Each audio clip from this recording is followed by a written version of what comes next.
صباح الخير على الجميع.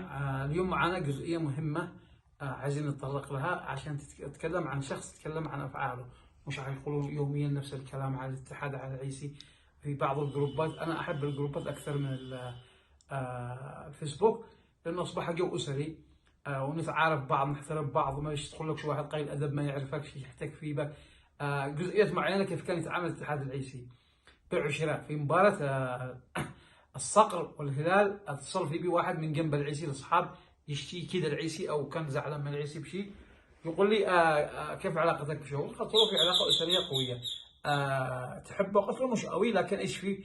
قال معي لك موضوع مهم تبلغ شوقي انه بكره مباراه الهلال والصقر في بيع شراء، اتفاق مع احمد قائد الحكم. انا كيف؟ طبعا انا على علاقه قويه بالمدرب المصري ابراهيم يوسف، ففاجئته اتصل له اطرح له ايش الموضوع.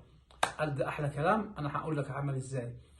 صفر الحكم بالمباراه 5 دقائق، بدا يشعر انه كلامي صحيح في بيع شراء من احمد قائد.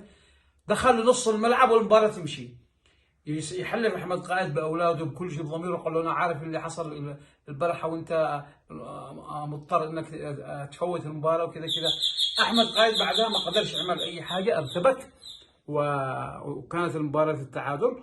والسلوك الثاني حنتناوله مباراه تنشيط السيم، كيف وصل لي الخبر انه في بيعه مباراه اهل صنعاء ووحده عدن في تنشيط السيئون بعد تسونامي حق اهل صنعاء. والمفاجاه كانت قويه.